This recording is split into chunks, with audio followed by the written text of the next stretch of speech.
ये बात अच्छी लगी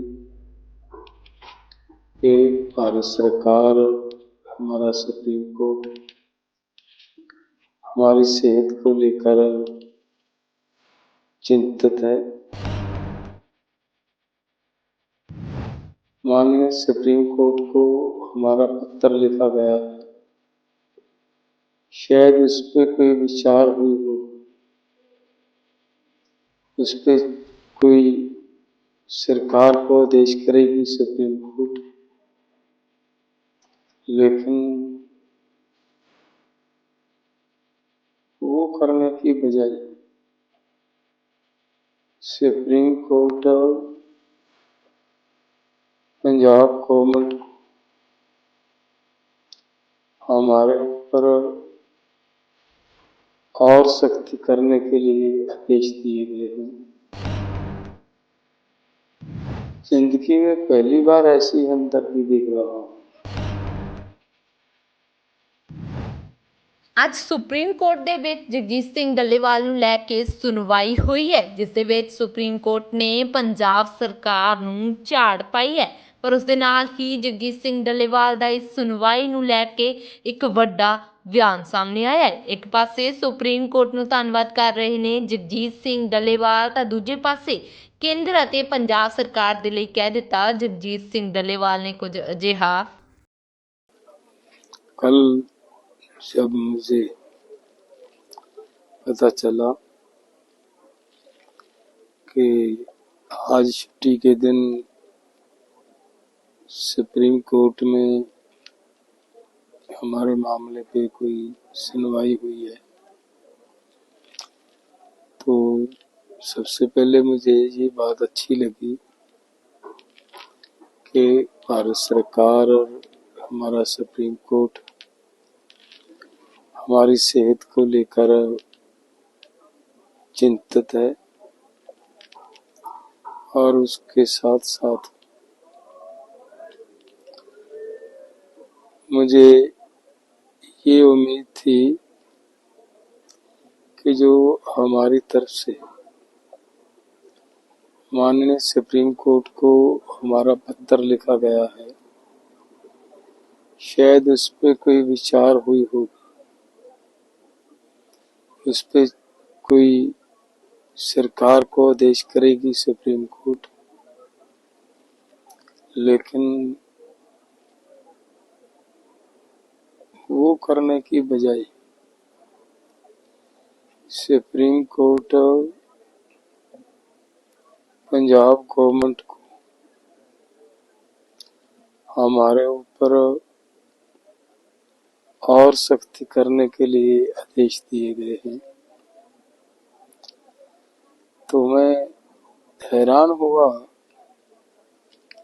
कि एक तरफ तो हमारी सुप्रीम कोर्ट हमारी सेहत को लेकर इतनी चिंतित है, हमदर्दी प्रकट कर रही है, और दूसरी तरफ हमारे ऊपर सख्ती करने के आदेश दे रही है। ये जिंदगी में पहली बार ऐसी हमदर्दी देख रहा हूँ।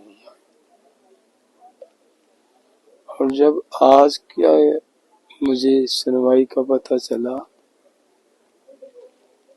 उसमें और भी हैरान हुआ मैं, जब पंजाब गवर्नमेंट की तरफ से ये बात कही गई कि आप सेंट्रल गवर्नमेंट को इसमें इंटरफियर करने का आदेश दीजिए, मामले का हल हो जाएगा। तो सुप्रीम कोर्ट की तरफ से ऐसा कहना कि किसी भी ऐसी शर्त पे हम बात नहीं करेंगे, तो मुझे एक बार ऐसा लगा कि जैसे ये शब्द भारत सरकार की तरफ से कहे गए हों, क्योंकि सरकार तो ऐसे शब्द कह सकती है, लेकिन सुप्रीम कोर्ट तो ऐसे शब्द नहीं कह सकती। सुप्रीम कोर्ट तो एक ऐसी जगह है, अगर कहीं भी किसी को इंसाफ नहीं मिलता तो वो सुप्रीम कोर्ट जाता है। और सुप्रीम कोर्ट ने बाद में जब मुझे पता चला कि ये शब्द सुप्रीम कोर्ट ने कहे हैं तो मुझे दुख हुआ। तो इसका मतलब ये निकलता है, जो इतने सख्त आदेश हमें हमारे मामले में सरकार को दिए जा रहे हैं, शायद वो सब सुप्रीम कोर्ट भी यही चाहता हो कि सरकार किसानों के ऊपर गोलियां चलाए, गोलियां मारे, किसानों को मारे। तो ये कैसी हमदर्दी है, किसानों के ऊपर गोलियां चलाने के आदेश देकर और हमदर्दी प्रकट की जा रही है। दूसरी बात मैं ये स्पष्ट करना चाहता हूँ माननीय सुप्रीम कोर्ट जी को कि जो ये अनशन चल रहा है, ये हमारी केंद्र सरकार से मांगे हैं। मांगे भी नहीं है, केंद्र सरकार ने हमारे साथ वायदे किए हैं। उन वायदों के लेकर हम ये अपनी लड़ाई लड़ रहे हैं और शांतिपूर्ण ढंग से लड़ाई लड़ रहे हैं। तो अब तो माननीय सुप्रीम कोर्ट जी, आपकी बनाई हुई कमेटी ने भी ये रिपोर्ट दे दी है, कि भाई आप किसानों को एमएसपी देने की जरूरत है। और पार्लियामेंट्री कमेटी की रिपोर्ट भी आ गई है कि किसानों को एमएसपी और कर्ज मुक्ति करने की जरूरत है। मेरा हाथ जोड़ के निवेदन है हमारी सुप्रीम कोर्ट को कि हमारे ऊपर सख्ती करने की, हमारे ऊपर जबरदस्ती करने के आदेश देने की बजाय अगर हमारा सुप्रीम कोर्ट भारत सरकार को हमारी मांगों पूरी करने के लिए आदेश देता तो मुझे लग रहा है अच्छा होता।